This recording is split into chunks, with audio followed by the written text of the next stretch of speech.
Okay. Okay. Now, a Dota reality show, competition reality show, that last story, I had just seen the link to the casting call for this thing. How is this? But I just scrolled back and saw Jeff Keighley's initial tweet about this thing, and now I agree with you. This had to be last. Here's what Jeff Keighley tweeted 4 hours ago. Konami has announced it is bringing Frogger to the Peacock streaming service for a reality competition series. And then he's quoting from some copy about this that they wrote. Yeah, this challenges is on the range. Casting page. Okay, challenges range from dodging traffic to leaping over snapping alligators to hopping over hungry hippos. And so I'm looking at the casting page right now, and this is like whatever their log lines, or whatever. America's popular arcade game is about to get supersized. Frogger. Jump back into the 80s in this totally radical physical competition game show. No. Fans of the classic video game will dodge treacherous traffic, leap over snapping gators, and hop over hungry hippos to conquer the course. Whether you're a thrill seeker with a thirst for adventure or a big personality ready to make a splash, don't miss this opportunity to compete for a huge cash prize. The series will be filmed in Australia, must be 18 plus, and have a valid U.S. passport. Cool. Thanks for having me on the podcast past couple of weeks, guys. I'm just going to leave it there if you don't mind. It's been a good run. Send off for you. Thanks for everything. Please upload a clear and recent photo of your face without sunglasses on. Please upload a clear and recent full body photo of yourself. Lastly, we highly encourage you to upload a 2-minute video of yourself if you can. Please answer these questions. Tell us your name, age, city, and what you do for a living. Tell us why you want to win and what you love about the 80s. We love personality, so don't be afraid to have fun with it. I'm sure every casting call reads like that, but Jesus Christ. You know what I love about the 80s? Frogger. I also love Frogger. Frogger's fine. Frogger 2 3 Deep is a great game as well. Mm-hmm. God, so I guess bad names. Okay, hold on. Gave rise to Crossy Road and a whole legion of mobile imitators. On the casting call page, item number 34. Have you ever had a restraining order placed against you? If so, please provide details and dates. Probably an important. This sounds like my immigration paperwork. Have you ever been part of a terrorist organization? Have you ever committed genocide? I had to tick no on that box. I mean, not lately. Light.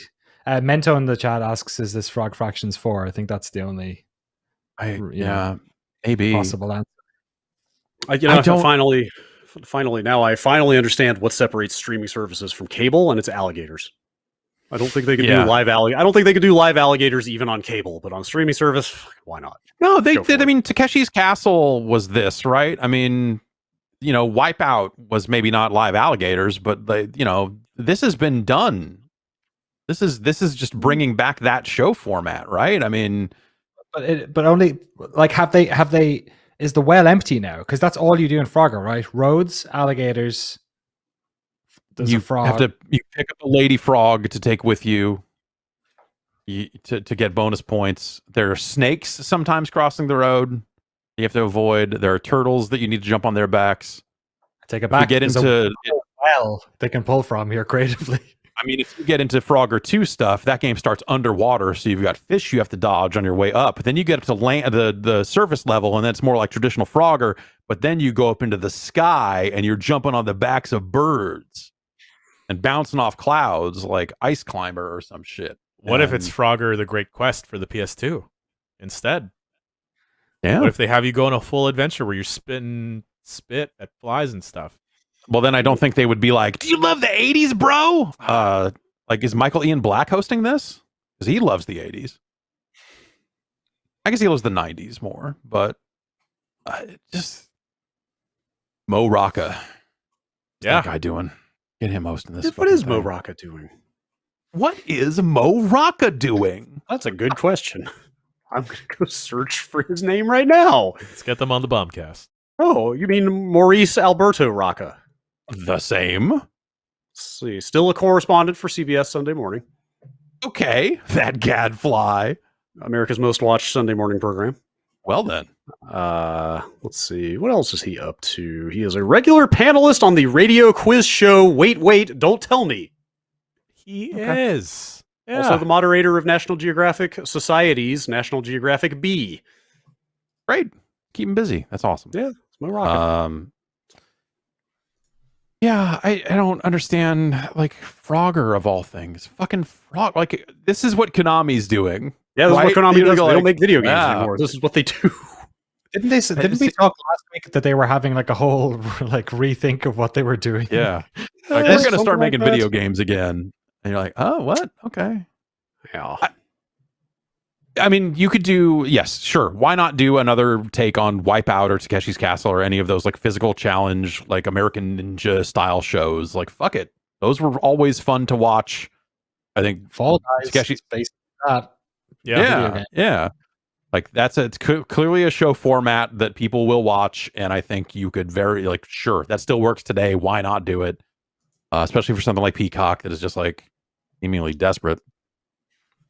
WWE. God. Yeah, John Cena's hosting another Wipeout like show, I think. Miz has one. Oh God. Okay, we gotta go to break. Then if there's already wrestling. Do you want to talk about Cena's foray into reality television? We should take a quick break and come back with some emails. It's a huge conflict of interest. If there are already wrestlers hosting these types of shows, for Peacock to get into this business seems ridiculous to me. Goldberg hosted a knife competition show for a few years, though. That sounds all right. Really? What do you? How do you compete? Are you throwing them? Are you sharpening them? Are you making them? Stuff? I think it's like that, like fucking. We're cutting these ropes and water bottles in a dude's driveway. Okay, I think it's like those YouTube videos, but a TV show. I need to find out. Please tell me. Please tell me you bring your own knife. Please tell me you show up. Yes. You either bake the knife yourself. Or it's built to your specifications, according to the Wikipedia page I was reading last night about this show.